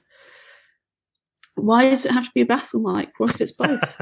That's fine. Well, it could be Muppets. Time. It could be Muppets at the same time. and Nightmare are both like up here, and then Ernest and Santa Claus 2 and then would Santa Claus 1 be kind of in the middle? I thoroughly enjoyed Santa Claus 1. Santa Claus 2 gets a lot of like residual enjoyment because of how much I enjoyed Santa Claus 1, because I watched them back to back as well. Me too. So so on reflection, I probably wouldn't watch Santa Claus 2 again, but I would watch Santa Claus 1 again. And like I just think this film, it's of its time, but not in the way that people say it to excuse like terrible behavior. Not in that way at all. It's of its time in terms of the comedy, the storytelling that it's trying to do. And I actually really appreciate that. Like, I think, you know, there's a lot more going on in what is essentially a kid's Christmas film than can be said for some of the modern dross that comes out for kids. Yeah. I don't like the Harmony dressing up as a schoolgirl stuff. I'm very confused by their relationship. There's nothing romantic there, although she gives him like a little kiss at the end. I'm like, that's weird. Yeah, I thought that as well. Like, but I feel like they actually make it quite clear that there's no romance there. So why is there the kiss at the end? That's what I found quite confusing. But then I also liked at the end that it's kind of like about found family, and like they were like, well, we all believe in Christmas. We've understood Christmas magic, and now we've got nowhere to go. Well, that's very weird that Ernest just goes and stands in the corner like a toddler. That was weird. And then they all help make Santa who he is. I was like, that's quite a nice message, isn't it? But yeah, it's a weird film. I didn't say I overly enjoyed it. I wouldn't say I disliked it. I'm pleased that after my initial, Jesus Christ, Dan, what are you doing? I was like, just go with it. Just have some fun with it. Stop being so serious. You've watched like 20 shitty Hallmark films. That is just true. Go and enjoy this. Like, I'm sure this was more interesting than a lot of those Hallmark films. It was. I mean, helped by the beautiful border put on by the person who put it on YouTube. That really Christmas helps. Because Disney took it down. But yeah, I think for me, it's the central performances. I think is wonderful, very warm and opening, and just a lovely. It's just a really lovely performance, and it carried me through regardless of the problems. I love that bit where he's like, "I've enjoyed it so much that I've actually stayed in the role longer than I should have because I enjoyed being Santa so much, and now is I have to do it. I have to give it up, and it will be really hard, but I will." And again, it's the situation with like the Santa Claus where like, right, he's off. So what happens to all his bills and stuff? And then this guy comes back and they're like, you've been dead for 900 years. Like, what do we do now? He was just like, I just don't want to be Santa anymore. See you later. In a bit. Oh, this lady's nice. Yeah. Oh, I love that though. Yeah. Old people romance needs to be more of it because it's all about either old men and young women. Or really young people banging. There's hardly ever anything in between, and there's never old people falling in love. And I was like, that's so nice. Yeah. Well, that's the Dan special, isn't it? He likes an older woman like Mother Gothel, and then also he chooses Up, and then he chooses this. He's just going to do all these films like old people getting happy. And then in a few months' time, we're going to see Spider Dan with his new girlfriend, who's Gretchen, and she's going to be about 87 years old. She's going to be lovely. Great stories for the podcast. Amazing. Yeah. I'll be her mate. I bet she's hot as well. Dan, go at me, Gretchen. She'll teach you things other women could never dream of. She's experienced. I bet she's hot. Yeah. Bet she's got like great silver hair and banging Helen Mirren body. I'm up for it. And I put her in Gretchen, she sounds great. You know what I do? I'll put her in a public space and I'll ask her to marry me, and I'll give her only 2 seconds to decide. Oh, you've ruined Christmas for everyone. We can't undo no more this. Christmas. There's no other way to get magic in any way conceivable. The reindeer die. You don't know what's happening. Marry me? Sorry, there's another clause. You have to have a kid now. God, that's not what happens in Santa Claus 3, is it? I hope not. It's the third clause is anal. That's what she has to agree to, and it's the whole. That's why it goes off the rails. No one wants to watch it. Megan was not expecting that. It's also that I'm getting distracted because I can hear Willow in the background just going. So if you could hear her. She's just like. Yeah, sorry, you've heard me pouring wine and accidentally knocking my glass. I was going to say, did you spill the glass? Because I heard that. No, I didn't, luckily. Yeah, I was a bit worried. You did get ambient sound of me pouring it earlier as well. Just, adding Christmassy. Your look was the best part. It was like the rabbit head. What's it? Oh dear. Suddenly like, uh-oh. Well, I got wrapped in my headphone cable, which was fun.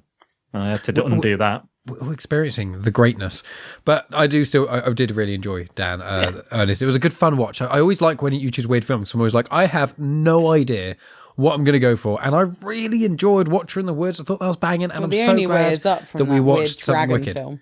Yeah, Dragon Slayer was the low point, but the other ones are like. But to be fair, I'd rather watch Dragon Slayer than some of those Disney sequels. Ria, even though we all agreed on that unanimously, but we're going to blame Ria because she was the host. That was actually a group decision. It was Disney sequels, and then I decided to go like, fine, let's do it because I couldn't be bothered to do the work. Yeah, next round, 2023. What I forced myself to do. You get an actual 2023 is the year of the trilogy. Oh God, we have to watch the third. Made a whip for your own back, Ria. So MJ watched Lion King for the first time at the weekend because she's tried to watch it previously and it really scares her.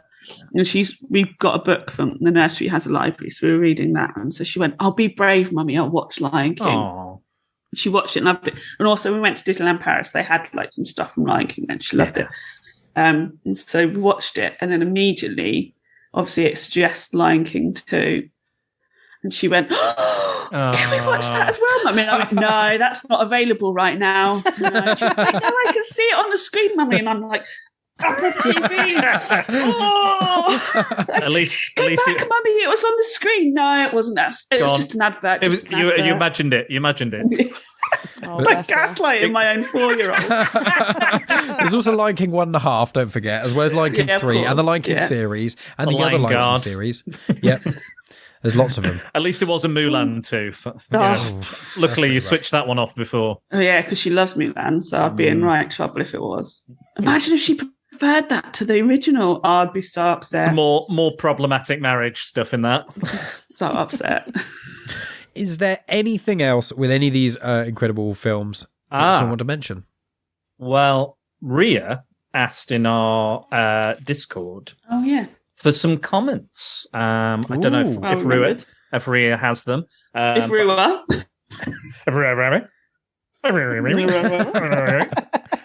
This is how we speak now. We just speak like Muppets. We've got too much. We saw the Swedish Chef, and we're like, terribly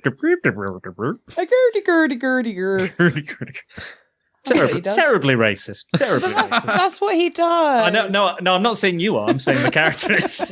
Oh yeah, but you are now cancelled, though, Megan. Sorry. You may still be a racist, Megan, but I've not seen anything to suggest this. So. Time will tell. Time will tell. I'm watching you.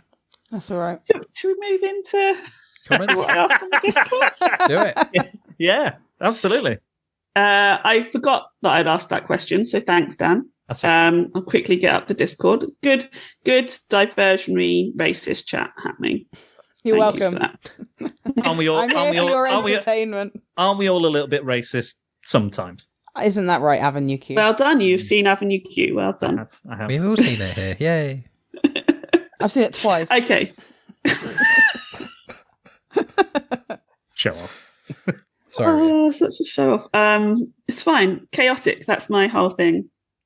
So I said, yes, I said we'll be discussing Disney films and asked if anybody wants to do any honourable mentions. So we've had from Super Dummy Paul and from Alison, lovely Alison Shelton, both obviously shouting out for Guardians of the Galaxy Holiday Special, which I have not seen. So I was like, what is it about it? Because I don't know what any of you are talking about. And general comments are, it's weird, which was appreciated. There's, it felt like a Guardians and Guardians of the Galaxy piece, and you could feel it was sort of like low budget, but you don't really care. You just enjoy watching it. You're just there for the ride, which is really lovely. Which is sometimes just what we need. Let's be honest. It's Christmas. charming. It's charming and lovely, and it's got a nice, message. Mm-hmm. And Paul said it's just spends some time with the characters that are usually more in the background and brings them into a new kooky scenario, and it's got a nice Christmas message at the end and lots of good Christmas music. Math pointed out Home Alone because it's on Disney. Never Good seen shout. I hate Home Alone. I've seen parts of it, but I really am not. The parts I've seen, I wasn't a fan of, so I just never really bothered. Next year. Wow. I'm not. You have to do all four. Fan I have of to do the 4 slapstick. Home Alone movies next year. Yeah, I'm not usually a fan of slapstick, but I think Home Alone does good slapstick. I think my problem with Home Alone is that I've seen it so many times, but never all the way through. I've only actually I feel seen like it. that's the story of your life. It is.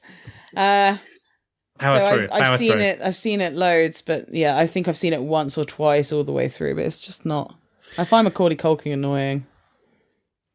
I've just seen bits and pieces. I've seen like the odd scene of the burning with the iron. Scene, I will say this about Macaulay Culkin: he got off heroin, so that's something. Got to give him that. Good job.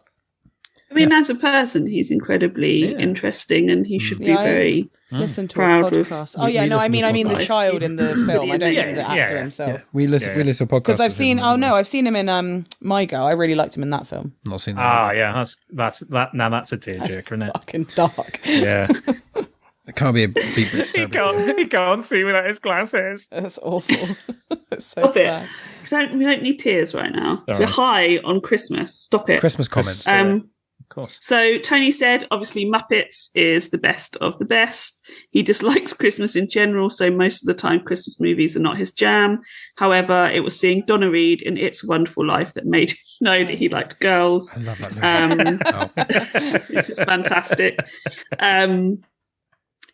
Great point from Jack here. He says, Disney own all the old Fox back catalogue now, so yippee-ki-yay. Because Die Hard is not just the best Christmas movie, it's the best movie of all time, full stop. Which got 300%. Oh. That 100% wasn't for me.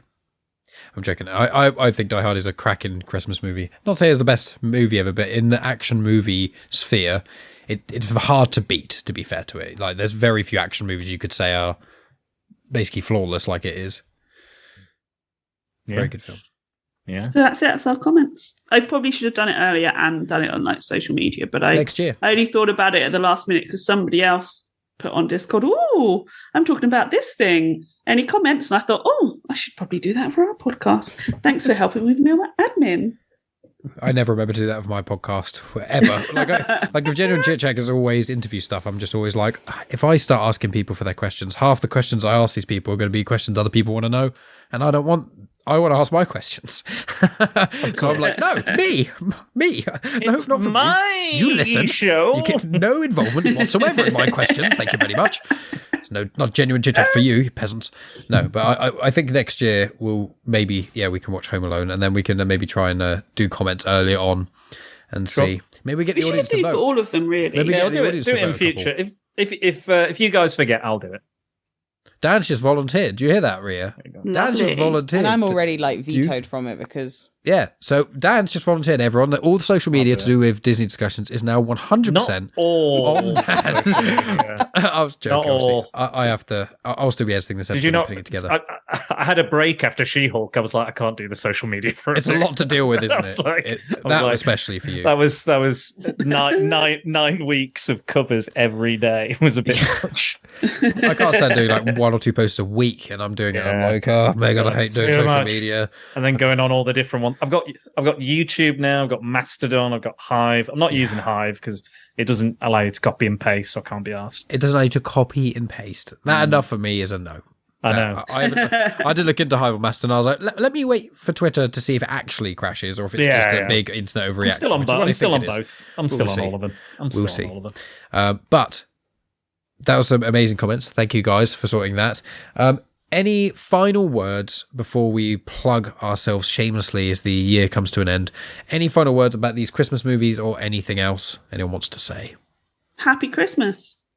That's lovely. What else do we need? Happy holidays. Yeah, happy holidays, happy Hanukkah, happy Kwanzaa, New Year's, Thanksgiving. Happy if you don't care about Christmas. Yeah. Happy if you do care about Christmas. It's all good, guys. We're all human. We're all here on Earth. You only live one life. Right. It'll be nice. Yeah. Just be nice and eat loads of food. For me, Christmas, just be nice. Eat food and be with people you like. That's it. Yeah, that's good. Love a bit of food.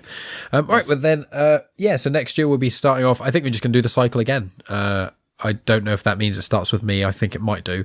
But and then we'll figure it out. But I think I'm going to do the animated the cartoon ones, which are like lesser known. So I think it was like Atlantis, Emperor's New Groove, Treasure Planet, and another one. I think they were the general idea. If I am going first again next year, but we'll all get a go. We'll all have a bit of fun, and we'll have some more time, and maybe we'll get some audience votes. See if there's any kind of, if we can get to the end of the year, maybe get audience to pick, and we'll have like a few Disney films that we don't choose at all across all. Of Disney. Any maybe our next one we should just ask people what we should do.